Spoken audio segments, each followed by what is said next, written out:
Today we are going to talk about, I think, the most important teaching of the Buddha. It is what is called sunyata. Sunyata means emptiness. There is a verse in the Dhammapada where the Buddha says, Pena pindupamang rupam Vedana bubulupamang Marichikupama sanya Sankhara khadalupamang Mayum pamancha viññānam Desitang vicca bandhuna. What that means is Rupa, what is called Rupa, is like foam. Foam means now when you put soap into the water, you get foam. It's like that, Rupa. This is only just an analogy. It only means that if you go to touch the foam, it will just disappear.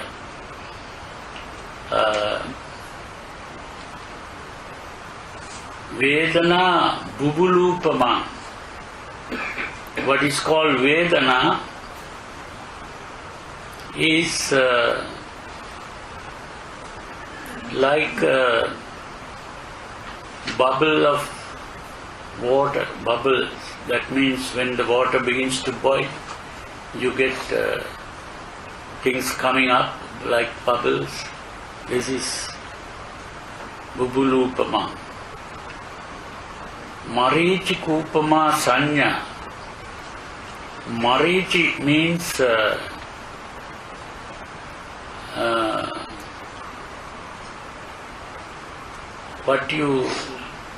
when people go in the desert, they speak of mirage. That mirage is the marichi. So the sanya is like a mirage.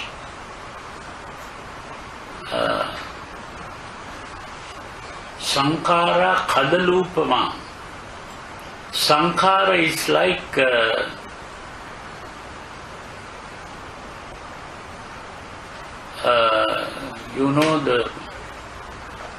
the plantain tree, or what you know what that is? Banana tree. Huh? Banana tree. So there the tree, there is nothing other than just pieces of the stem of the leaf. Huh? Or even onion is like that. Huh? So sankhara is like that. One built on the other. Mayupamancha viññānam. Viññāna is like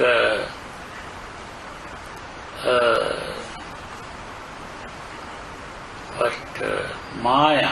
Maya means an illusion. Maya is an illusion. So all this means that what we perceive is not what is real. It is only a perception. So what we call and think is very real is not so real.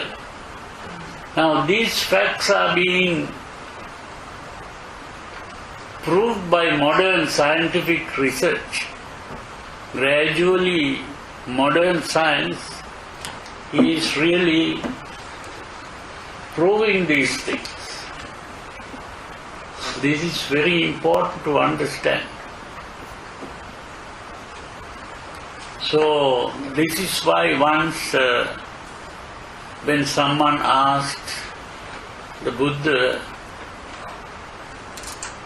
whether it is possible to travel in space and reach the end of the world, he said no. Then he asked,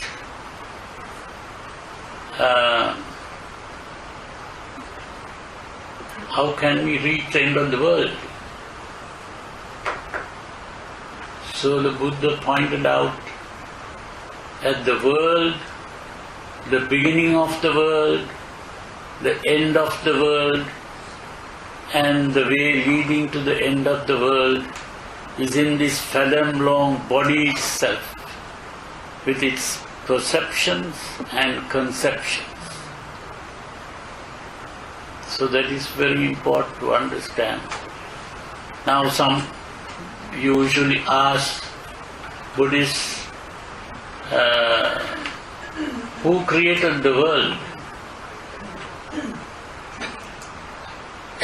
So Buddhists say, well, we don't know who created the world or how the world came into being. The Buddha has been silent on this question. That's what most people say. But that is not correct. The Buddha has never been silent on that question. He has answered that question. This is very important to understand that according to the Buddha's way of thinking, the world is being created by each individual. We are creating the world, not that we are really. Because there is no I to create. There is no person to create. So even when we talk about I created the world, that is also incorrect. Or you created the world is also not correct. This world is a matter of perception. The process of perception, which is going on unconsciously. We are not doing it consciously. It is going on unconsciously due to the natural law, which is called determinism. Determinism means that everything that happens in the world happens only due to the presence of the necessary conditions. That is the meaning of determinism. When the necessary conditions are present, it happens. It was the Christians who brought out a concept called free will. This was done simply to defend God. Because people begin to ask, if God is all powerful and all knowing and all good at the same time, why did He create a world full of suffering? They can't answer that question. So in order to answer the question, they said, God, out of compassion for the human beings were given a free will. And because the human beings are using the free will in the wrong way, they are suffering. That is the answer, which is not accepted by the philosophers. You see, that answer doesn't satisfy the philosophers. If there is something wrong, if the Ford company made the car, and if there is something wrong with the car, who is to be blamed? You can't just blame the car. You have to blame the maker of the car. So in the same way, if there is something wrong with the world, you can't blame the human being for that. It has to come to the creator of the world. So in this way,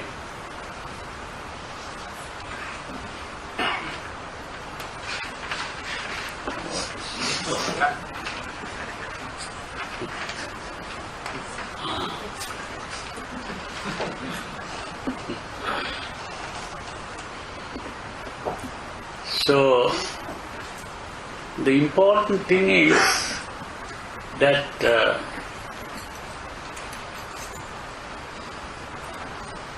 it was really during the 14th, 15th centuries that Christianity was very powerful in the West. But gradually, somewhere around the 16th, 17th, 18th centuries, science began. When science began, science was based on this law of determinism. And the scientists not only proved this, they even made use of this to invent all the modern machines and to even in the discoveries, all those things depend on this one principle, determinism. And this is why the scientists, when the scientists came up with this, the educated people began to lose faith in the religious dogmas presented by the Christians. So as a result, several revolutions took place. Some kings began to defend the church, but still in these revolutions even kings were killed and priests were killed. And so many things also happened. The French Revolution, the Marxist Revolution, all these things, and so many other revolutions in England. So all these things happened. So it was this period that is called the Age of Enlightenment. It's called the Age of Enlightenment because that was the time when people began to open their eyes and become aware of the truths about life. In ancient times, when there was an earthquake, people thought it was done by God. He was angry. Or when there was something like tsunamis or hurricanes, tornadoes, always people thought it was done by gods and devils. So this is why even after the modern tsunami, the TV in New York invited people from different religions to ask what they thought tsunami was. So it was really only in Buddhism that we had the proper answer that we don't believe in gods and devils who control the world. And so it became too obvious that Buddhism is the only religion that doesn't go against science. So it's very important to understand the value of the teachings of the Buddha. Now, how did the Buddha come to know about these things? This is very important to understand. Long before the modern Westerners came to understand what is called determinism, the Buddha spoke about determinism.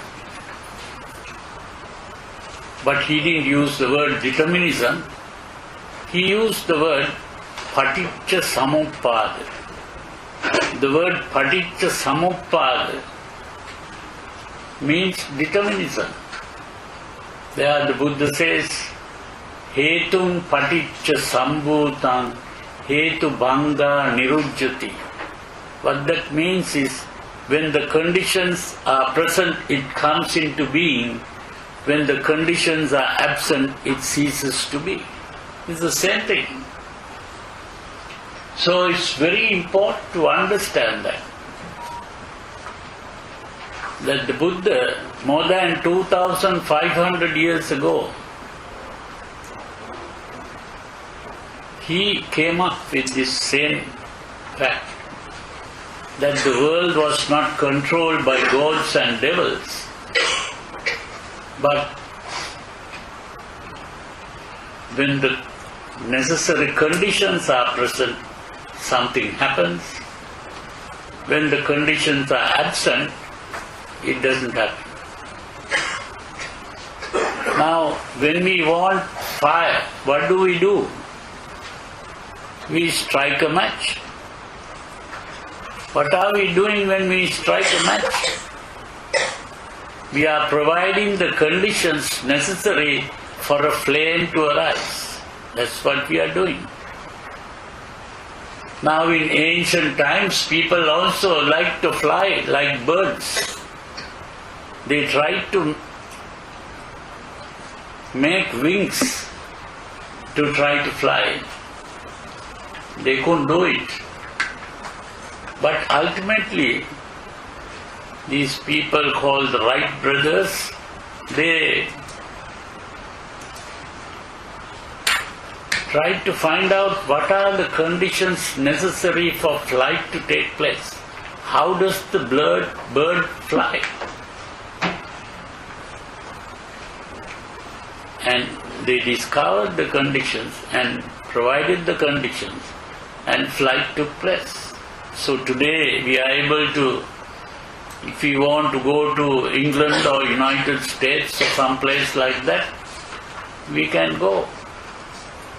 It's a matter of just taking a ticket and sitting. But the important thing is, because of that machine called the airplane, we can go. Because they learned how flight takes place.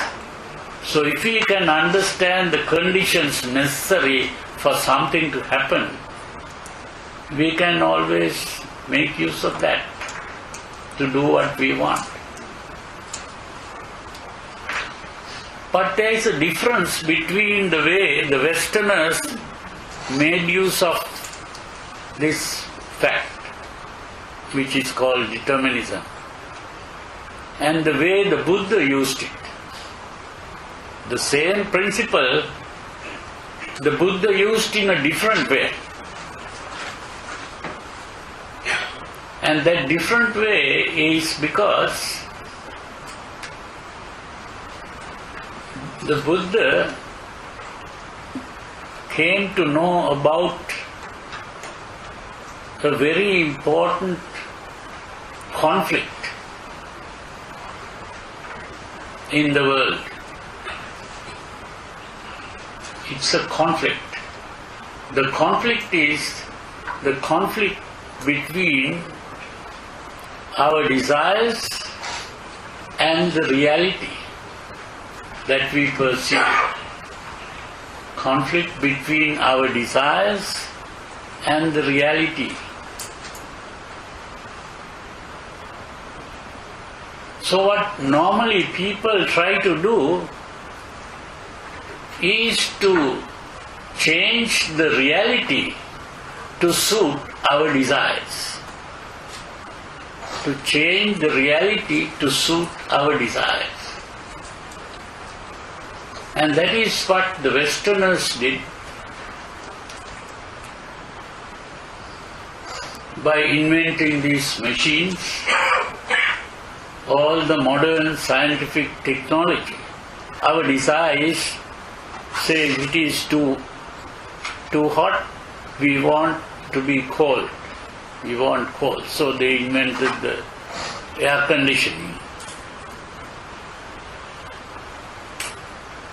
So whenever we want to fly,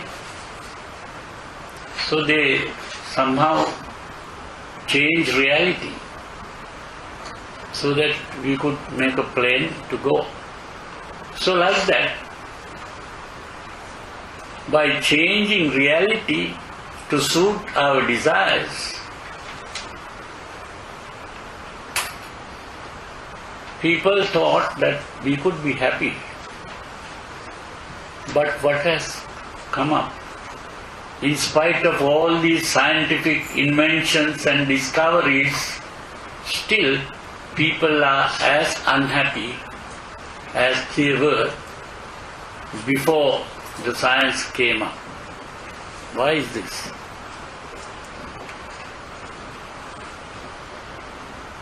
Because we cannot solve the conflict. The more we have, the more we want. So what the Buddha pointed out was, instead of trying to change the world, instead of trying to change the realities, we should change our mind, to transform our mind. It is only by changing our mind that we can find true happiness. So the Buddha used that same principle, determinism, to change our desires,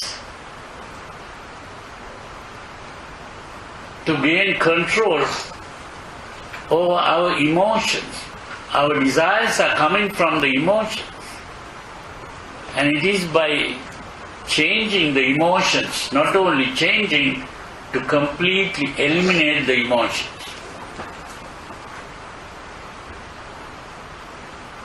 And this is how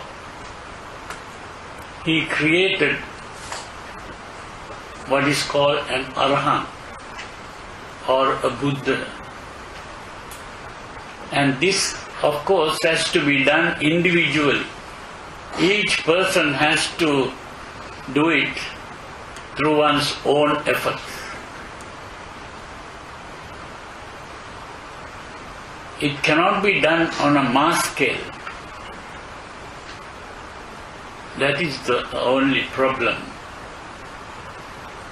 So, each person has to do it by himself or herself. So this is very important to understand the difference between the Buddha and the modern science.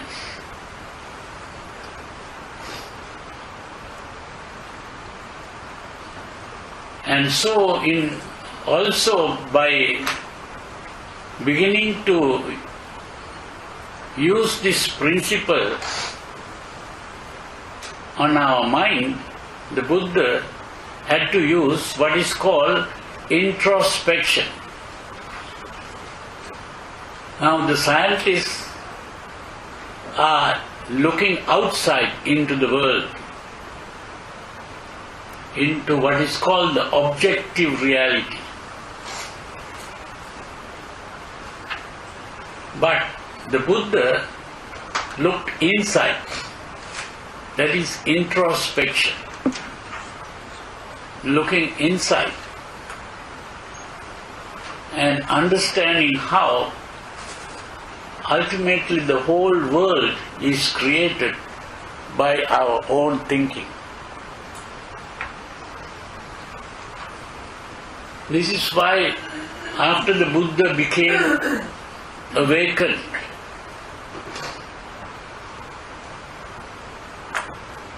there is a verse that he is supposed to have recited.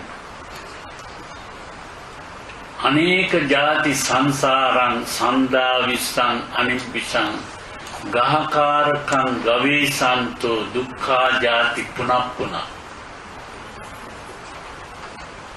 What that means is I have been traveling in this samsara, which means to be born again and again. I have been traveling, going in search of the creator of the world. But unfortunately, I could never see him. I never met him. It is very painful to be born again and again. Then in the second verse he says, I saw you, Creator. You will not create anymore. Your whole structure has been destroyed, and even your supports have been broken down. The mind has stopped creating. That emotional urge has ceased. So earlier he was trying to find this creator outside in the world, and that is why he failed. But now he saw that the creator of the world is his own mind. And then he stopped that creation. That's the whole picture there. So it's very important to understand that. And so,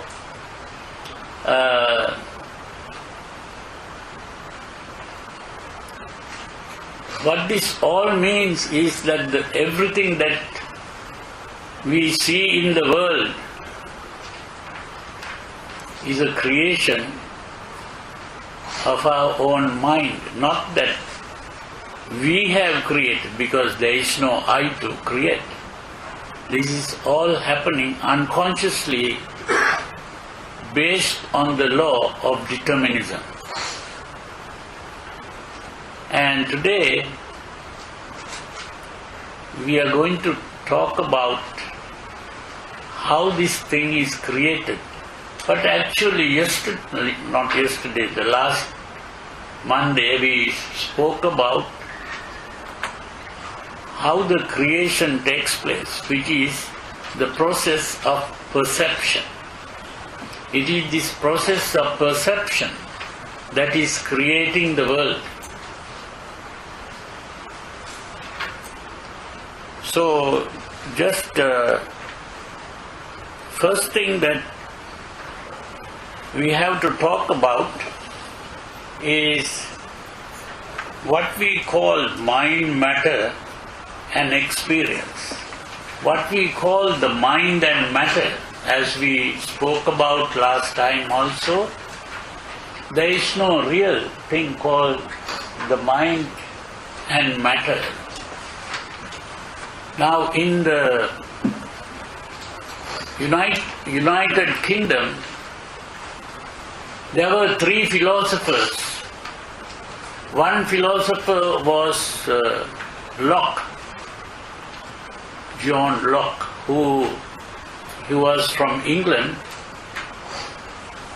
He began to say during this age of enlightenment, he began to say that there is no such thing as mind. There is only the body. What we call the mind is an activity of the body, and therefore there is no such thing as mind. There is only the body or matter. Only matter is the real thing. There is no mind. But when he said this, there was another philosopher from Ireland. His name was Berkeley. It was Berkeley he was a Catholic priest. So he didn't like this idea. So he said, no, the mind is what is really in existence. There is no such thing as matter. Because what we call matter is just what we see, hear, smell, taste, touch, and we form an idea, a concept in the mind. And And so only the mind exists. There is no such thing as matter. Now you see that these two views are directly opposed, and both seem to be correct.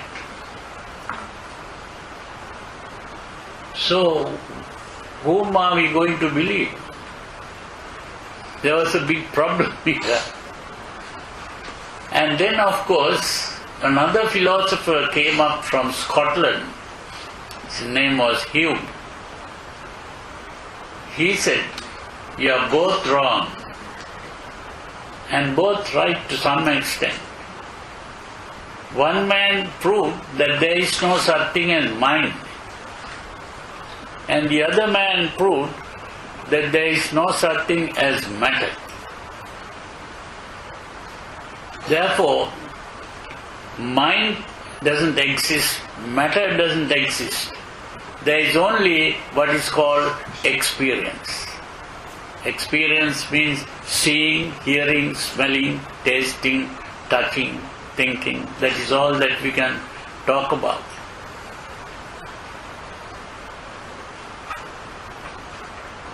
Now, when you said this, there were many people who didn't like that, because they didn't like to say that in that case there is no such thing as mind and there is no such thing as matter.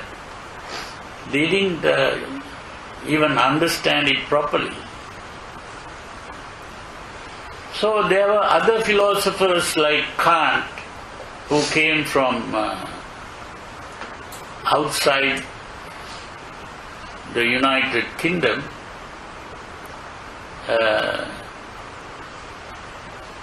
These are called the European philosophers. They started saying, no, there has to be this Kant, Immanuel Kant, who said, he divided what we know into two parts, phenomenon and noumenon. So what we call phenomenon is what we perceive through our senses. But he said there must be something else outside our senses which makes us see things or hear things. So there is something outside, although we are not able to directly perceive these things. But there has to be something outside, and that thing is what we call the noumenon. And what was perceived through the senses was the phenomenon. But the way Hume described it, there is no such thing as noumenon, there is only the phenomenon. Now if we examine the Buddha's teachings, there is a sutra where the Buddha says, this is the all, this is everything. The eye and what is seen, the ear and what is heard, the nose and what is smelled, the tongue and what is tasted, the body and what is touched, and the mind or the mental process and what is perceived. So, if we examine this carefully, we will see that the Buddha is agreeing with Hume.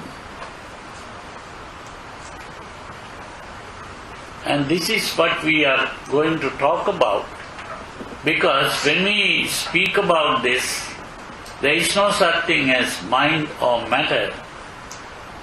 There is only the experience. And so the Buddha explained this by analyzing what is called an experience. So when we talk about an experience, there are three things that we talk about. Now, if a person sees something, that seeing has three parts: the subject, the object, and the experience. The subject is the person who sees, the object is what is being seen, and the experience is seeing. Seeing is W-E-I-N-G, seeing. So you see, there are three parts here. So what the Buddha did was, he analyzed these three parts to find out whether there is anything to be seen here. So we see this, when we think about the seeing, you see, now even modern science tells us that even when we look at something like a table, what we have in the table is simply some molecules running about. But we don't see any molecules, we see a table here.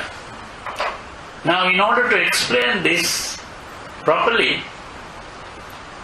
there was a good writer called Alan Watts in the United States. He wrote a book called The Book. That was the name of the book. The Book. And he had a subtitle that says, "The Taboo Against Knowing Who You Are." It's all Buddhism in that. But the important thing is, he used the rainbow.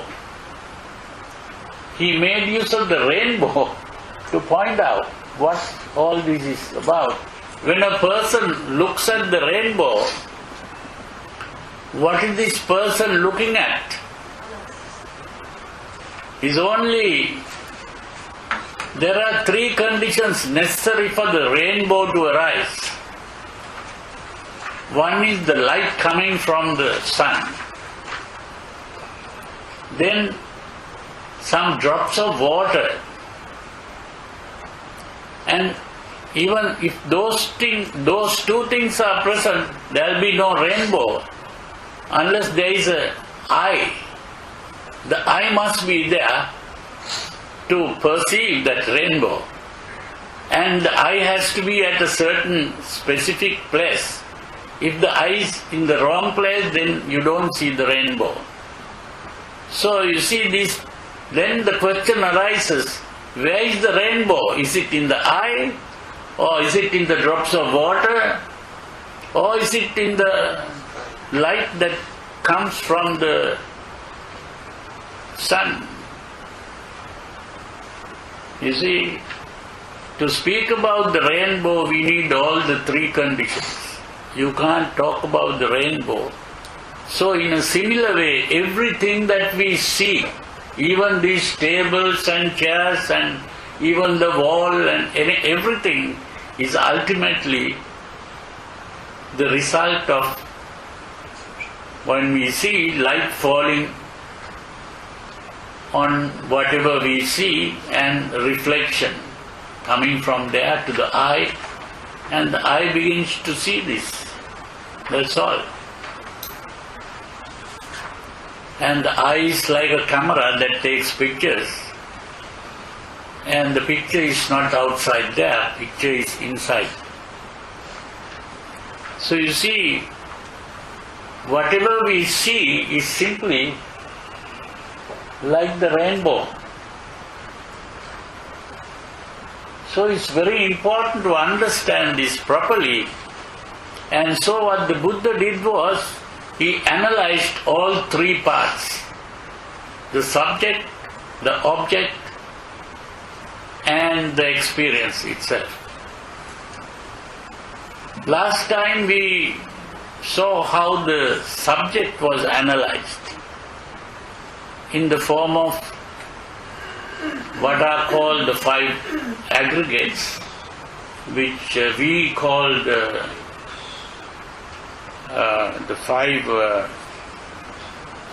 what was the name we put? Huh? Cumulatives, yeah. The five cumulatives. Now that word cumulative was chosen because the word aggregate doesn't really convey the meaning. Cumulative means we are accumulating our past experiences. Now, just as when we look at a movie, what we are really looking at are a collection of still pictures that are changed at a rapid speed. So we see, instead of the still pictures, we are seeing people moving about or singing. We even hear the sounds and or talking or doing all kinds of things. But this is simply a collection of pictures. That collection is what we call the cumulative. These are accumulating, and that is how we get a thing called a memory. So the Buddha spoke about five of these cumulatives. What that means is the Buddha is speaking about the process of perception. Now when we open our eyes, what do we really see? It is simply, what we see is only color. We don't see objects. We see only color. Because the seeing comes from what is called the retina in the eye, and the retina comes from the optic nerve that carries certain nerves and nerve endings, and these nerve endings are only able to detect the different frequencies of light that come, and when we look at that, we see only color.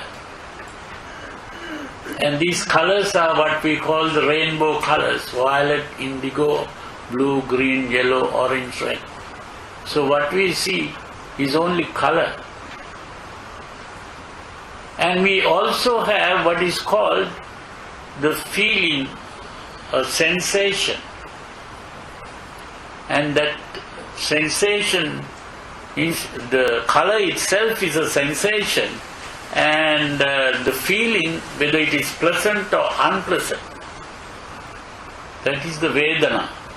So the Buddha used two words to refer to these two things, Vedana. And we have something that distinguishes between the only in terms of sound. We have something here that we can show. Huh? Okay. Bhante, you want to mention the difference between the Yeah, you see the first one was just the feeling that there was a painful sensation. The other one talks about the pleasantness or the unpleasantness of the sensation. Thus the sensation alone is what is called sanya, and the pleasantness or unpleasantness of the sensation is what is called Vedana. So this is a very important difference, but it is also done in two ways here in the brain. Huh? See, all that is very important to understand, that when we see even a color, that is what is called sanya. and the beauty of the color or the ugliness of the color, that is Vedana. These two always go together, but they are separate.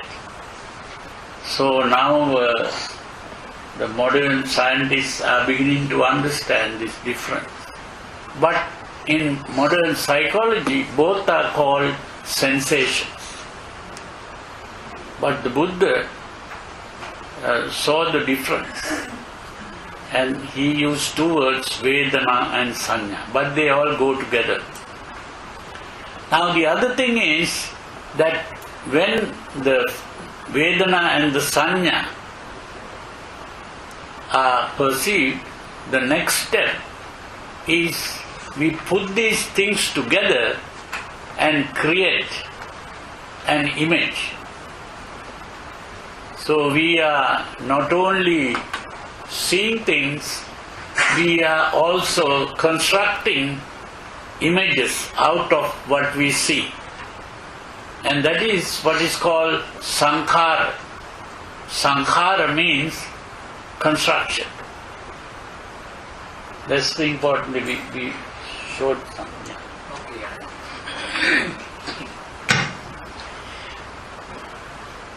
Okay, now this was then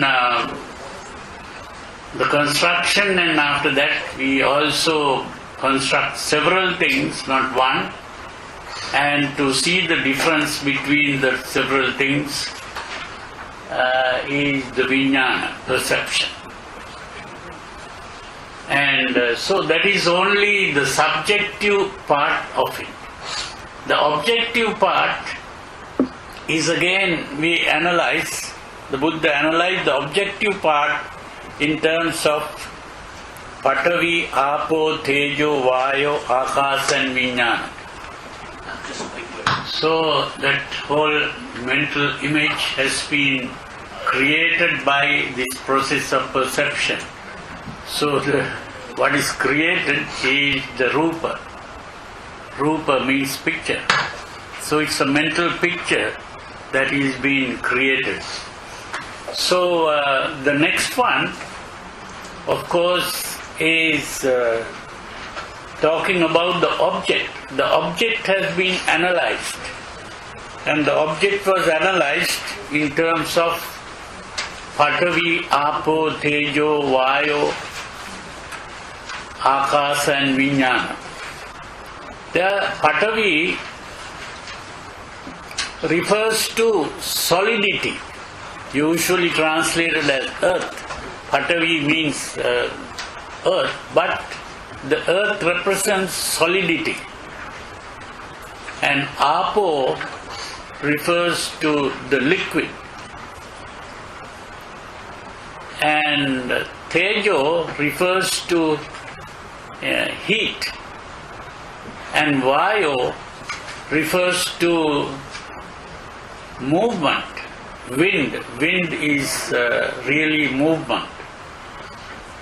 So today, of course, when we speak of Vayo, we tend to think of gas. But the Buddha didn't use that word gas because in ancient times people could be aware of only solids and liquids. Now today scientists talk about solids, liquids, gases and even plasma. Yeah. But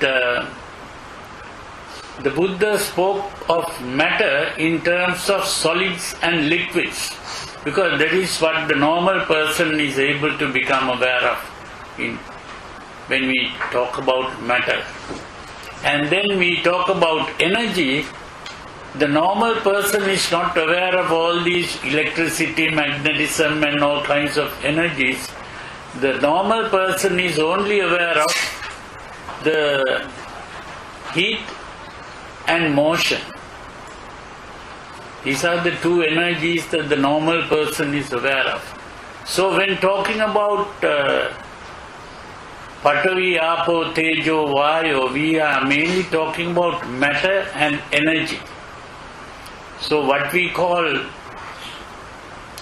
matter and energy is what we are able to observe as an object. Every object is made up of these concepts. And so, when we think of the objective experience, objective part of the experience, we are also talking about empty space, because everything is in space. Space is the background, and the object is the image in the background. And at the same time, we cannot talk about the object without talking about the subject. So to talk about the subject, we use the word vijnana. Vijnana is that perception. So whatever we talk about as an object, that object is present only because there is the process of perception to see it. So we cannot divide these two things and separate them, the subject and the object. Wherever there is the object, there is also the subject to perceive it. Otherwise, there is no object to see. So, this is the main thing about the object. And then we analyze the experience. And analyzing the experience, the Buddha talks about the 6 kinds of experience: seeing, hearing, smelling, tasting, touching, and thinking. Those are the 3 kinds of experiences. And so it is analyzed into 6 in this way. So that is all that we can talk about, experience. And there is nothing else to talk about. So the only question that arises is, how did this thing called experience come into being? Because the only thing that we can talk about is the experience, because there are no other things. So it is through the experience that we begin to become aware of a subject and an object. But the subject and the object, we think, is existing. The subject is existing, the object is existing. But existence itself is an illusion. Why? Existence is a static concept referring to a dynamic reality. The reality is changing all the time. It comes and goes. So there is nothing static here to talk about. And therefore existence is an illusion.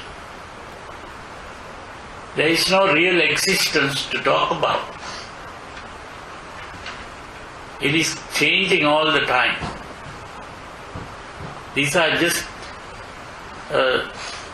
several pictures we put together in order to create that existing thing.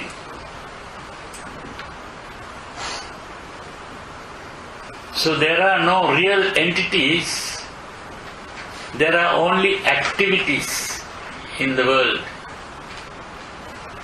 This is why the modern scientists are now puzzled about particles and waves. Particle is an existing object. A wave is not an existing object. It is a changing appearance. So, gradually the scientists are now coming to this point where there are no existing objects. There are only activities in the world. There are no real entities. The entities are creations of the process of perception. and even activity is a creation of it. So both are really creations of the mental process. So we can only talk about this process of perception, and which we call the experience. And so the question arises, how did this experience come into being? This is an important thing to understand, but that we'll be talking about next time. And that is, we are talking about the Paticca Samuppada. So now, if there are any questions, you can ask. Time to ask questions.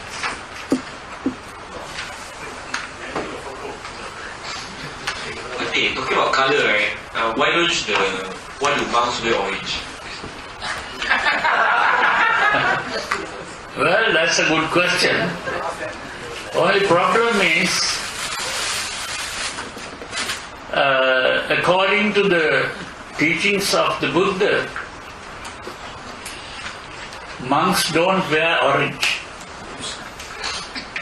Because those days, they were coloring the robes using barks of trees and sometimes flowers, sometimes leaves. They just boil, and the color in those in the water gets into the robe. So today, of course, these colors are just artificial colors that they put into the robes, and they make the robes, and that is how we get different colors. But in ancient times, they didn't have any particular color as such. Everything is just something got from barks, leaves and flowers. So that is why that question doesn't arise really. Yeah? Bhante, in your opening statement, you say you're going to talk about sunyata. Is sunyata and anatta, are they the same? Or just a phrase for Mahayana, sunyata and anatta is Theravada concept? Thank you. Good question. You see, the problem is that 100 years after the Buddha, according to modern historical findings, that there was what is called the second meeting of the monks together, where there was a separation into the Mahasangika and Mahasangha and Theravada and Mahasangika. These were the two divisions. But why it happened was, at that time, the monks were not practicing very much. That is the reason. And they wanted to break some of the Vinaya rules. Rules of the Vinaya means the monastic rules that the Buddha has laid down. And so the majority of the monks, who were the younger monks, they wanted to break certain rules, not all the rules, but at least some rules. And the senior monks, who were called the Theras, they refused. They said, no, we should not break the rules laid down by the Buddha. So what happened was, they took a vote because the Buddha's method was very democratic in that way. So they took a vote. And because the majority wanted to break the rules, the majority won. And the Theras were defeated. So then what happened was, a very important point is that the monks had to depend on the lay followers, because they were the people who were providing food, clothing, shelter and medicine, the requisites of life.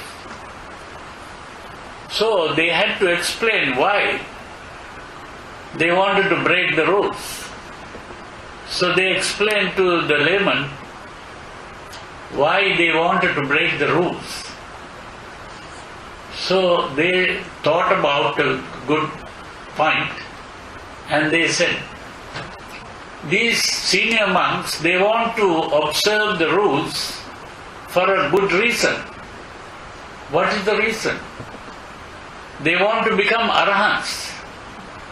Arahants means to reach the state of awakening.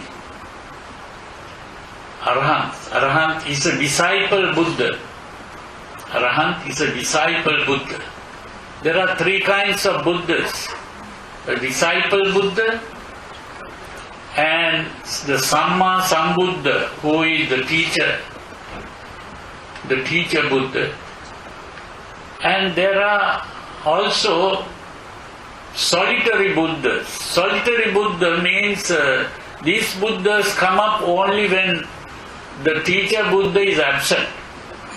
A period where the teacher Buddha is not there and even the teachings of the Buddha have disappeared.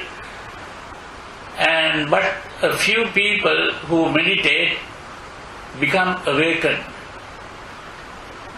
And they are Buddhas, but they are not able to teach.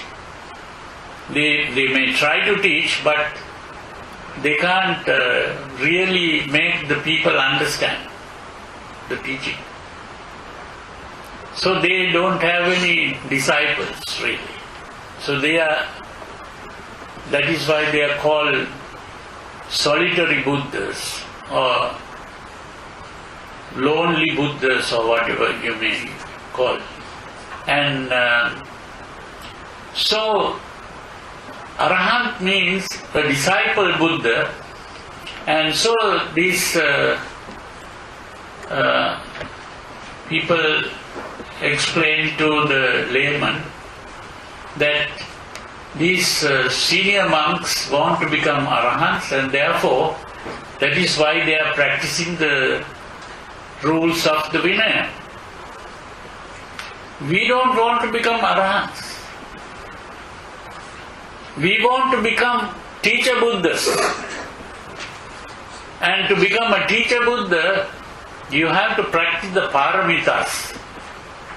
And therefore, if you practice the paramitas, we will become Buddhas.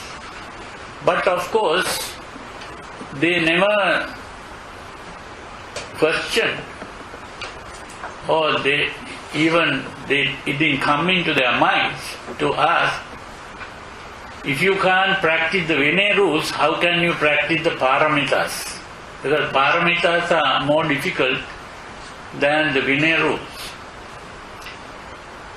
So somehow the lay followers thought becoming a teacher Buddha, Samma Sambuddha, is greater than becoming Arahant. So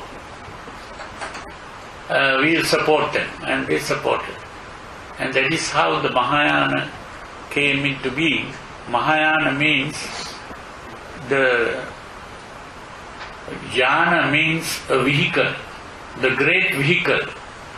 Great vehicle means the vehicle that carries you to become a Buddha.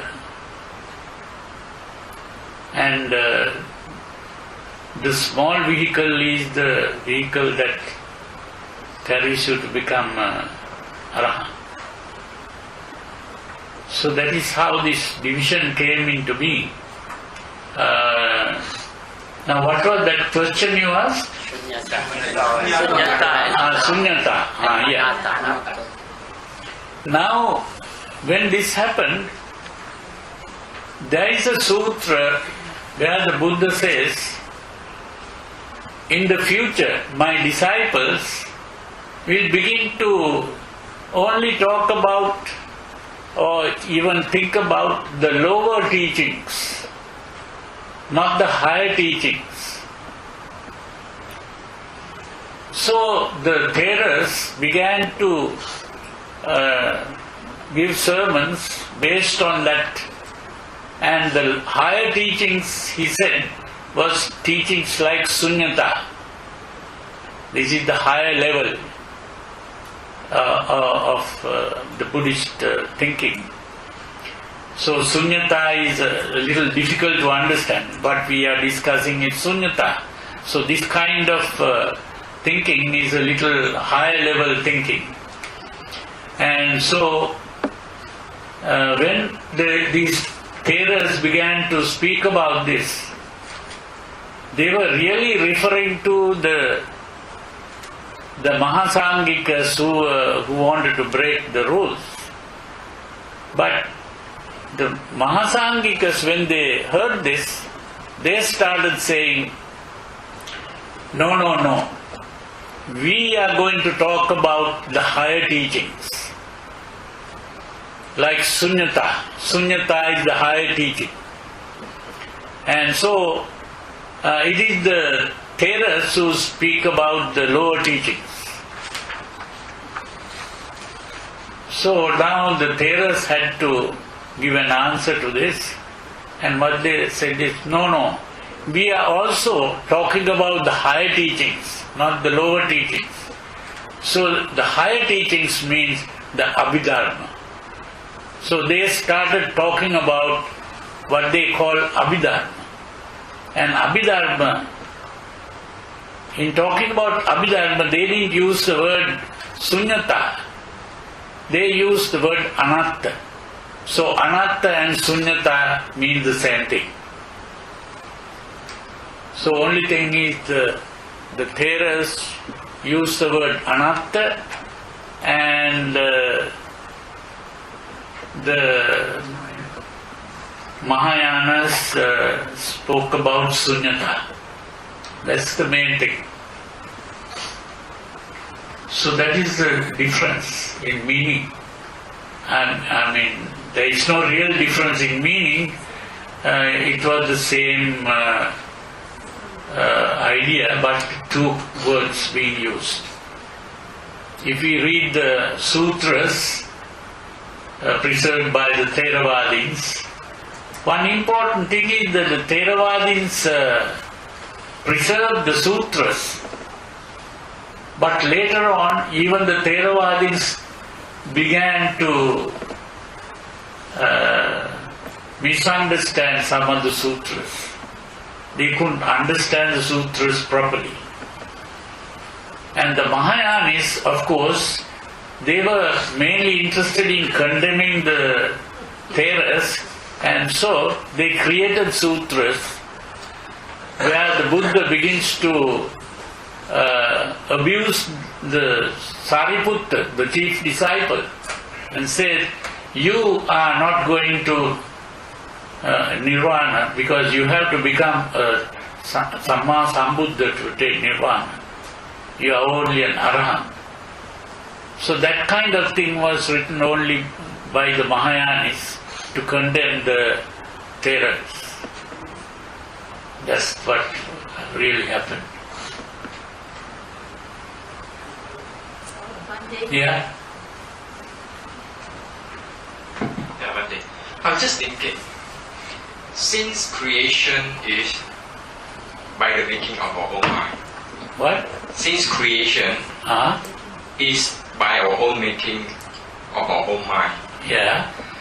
I was just thinking, I said, what happened if, let's say, on my last breath, and I tell my mind, and I say, I got no desire, I got no more, I don't want any more rebirth. Will I be able to end that rebirth cycle? Nobody knows. Anyway, it's a good question.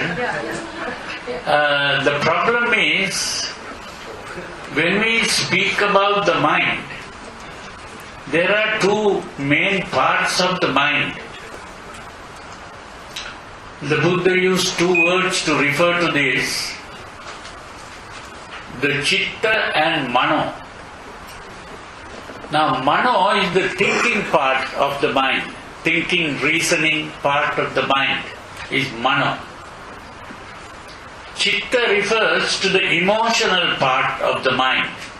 Emotions are in the form of desires, hatreds, fears, worries, anxieties. These are emotions. The problem is that this idea of self and even the world and existence comes not from logical reasoning. It comes from emotions. So although we may think logically and understand sunyata, it doesn't solve the problem. It is only the beginning.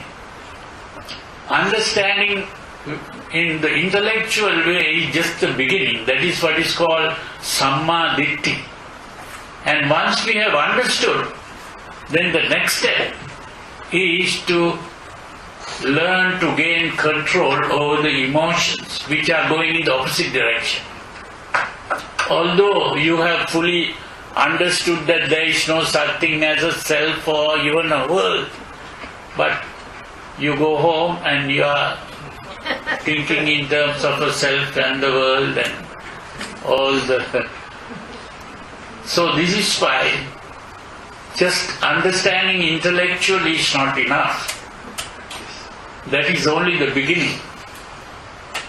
And this is why I use two words: enlightenment and awakening. So intellectual understanding we can call enlightenment.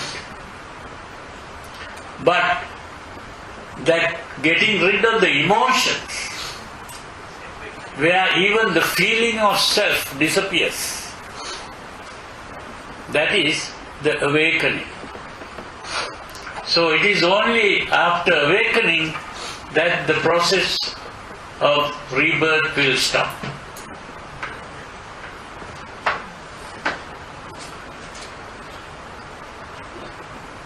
Any other questions?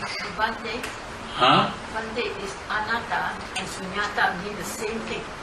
Or is there a slight difference between anatta and sunyata? What's that? Is there any difference between anatta There is no difference. No difference. No difference. The only thing is, One said it's non-self. No self. Anatta is no-self, non-self. yeah. Sunyata? But this sunyata, the word sunyata has a little something like extension of the anatta in one form. It is like the anatta mainly refers to the subjective experience, that there is no self. But a person can remove the subjective experience, there is no self, but think of an objective experience. So when you use the word sunyata, both subjective and objective disappear. But anatta understood properly will mean that same thing. But most people, when they speak about anatta, they only say, oh, there is no soul or something like that. But they don't think in terms of the emptiness of the objective world. Both becomes empty. Huh? In sunyata, both the subject and object will also... Yeah. So, Bhante, in other words, can you say impermanent and emptiness are almost the same? No. Impermanence is something else. Impermanence is simply whatever is dependent on conditions Changing. is unstable. It's like a piece of ice which is depending on temperature is unstable. It doesn't remain like that. It keeps on changing. And if it keeps on changing, you can't point to something and say, this is this. Because that this changes to something else. Then So we can't speak of an object or a subject. Huh? Shunyata means emptiness. Is Yeah, it is connected with this, but anicca is mainly referring to change. It's changing and comes and goes. It's something that comes and goes. Anicca. And also it is referring to activities, not entities. so it's also nothing. It's just an activity and yeah, it is nothing, yeah. So that is how that leads to anatta. That's what I want to know. Yeah, anicca. But here the Buddha uses dukkha here. Why does the Buddha use dukkha? That anicca is mainly the intellectual thing. You understand anicca in an intellectual way. But that is not enough. You have to get rid of the emotional thing. So, the emotional thing you can get rid of only when you see dukkha. That this is very painful to be attached to things that are anicca. And therefore you have to give up. And it is only by giving up that you really begin to experience anatta, the impersonality. And that's why I call it impersonality. There is no personality at all.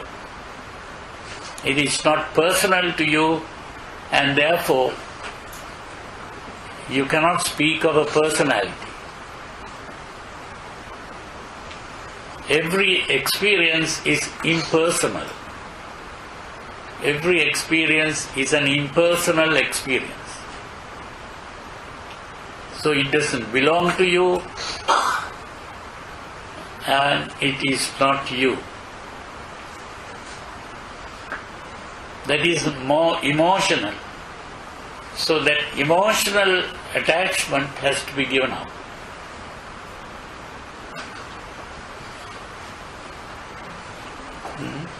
Sir, I would like to ask one question. Now,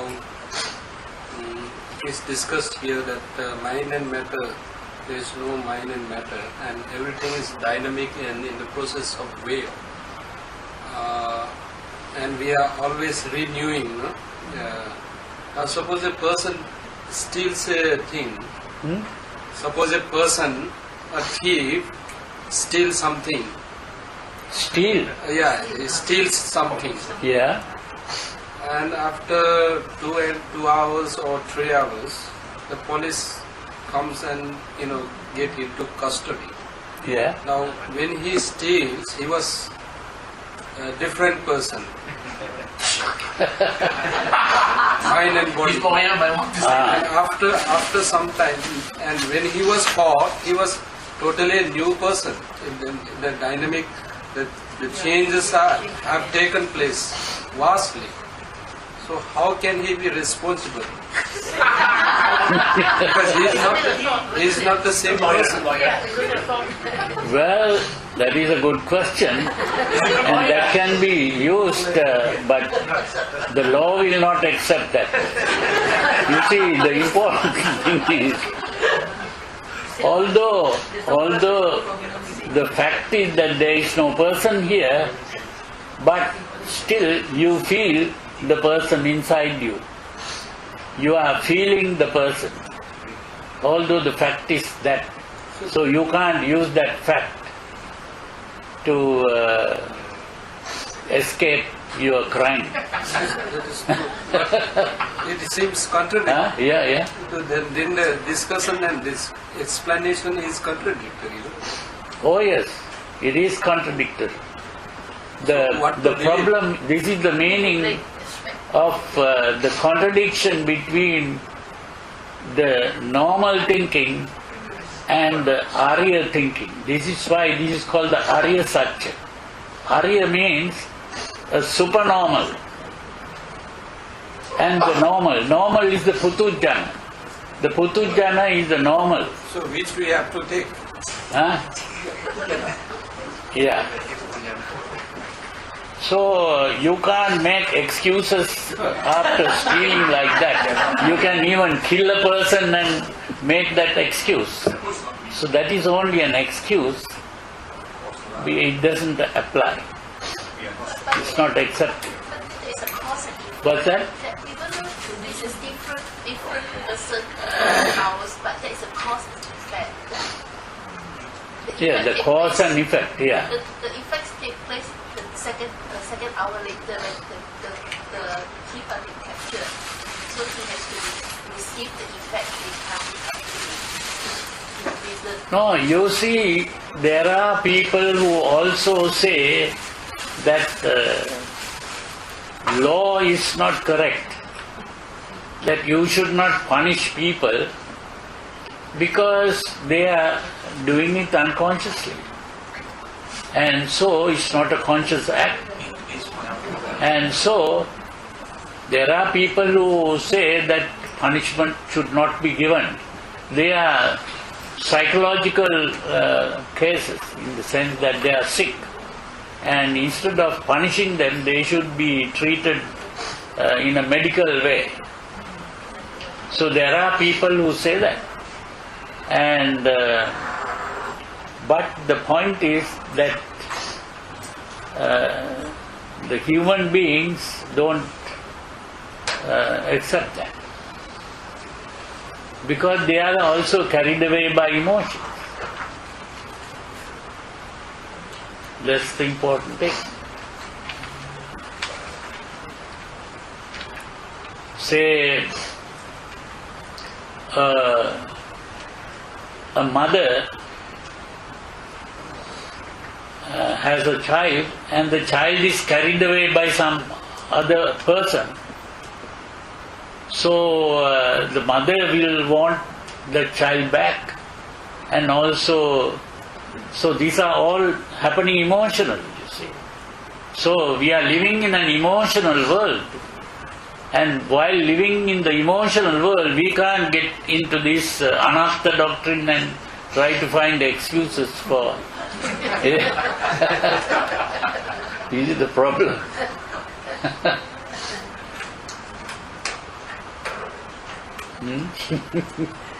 Yeah. Bhante, Yeah. that means what we went through this evening is Huh? not accepted by law. Yeah. Yes, by law. That's right. So we are living in an emotional world, in a dynamic, what was the word Bhante used? Dynamic reality, yeah. Dynamic reality. Bhante, That's all. Huh? can relate for you.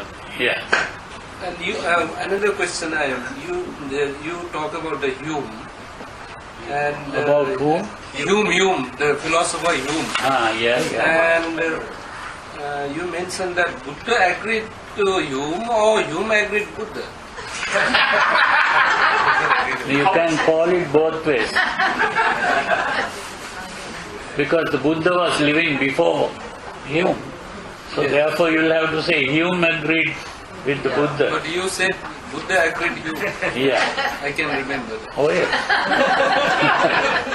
It works both ways. Yeah. What he said does not exist. Yeah. Bhante, can we stop and then Yeah. continue? So we bring this to an end. Okay. Another question. Short one. So just now you mentioned the sanya detect these are colors. What's that? For the mental process, you mentioned that the sanya detect the color, only then the mental image will form by this Yeah, color. yeah, yeah. So I'm just wondering, where does this color coming from? Where is the color coming from? Yes. That is the same question about the rainbow. Is it in the light or is it in that object or is it in your eye? The color is simply something in your eye that is you are seeing. Can I say that the color come with the sanya together, the process? No, these are several conditions producing it, not one condition. So these are all constructs, not real. That's how you have to look at it. So anyway, now we bring this to an end. Now it's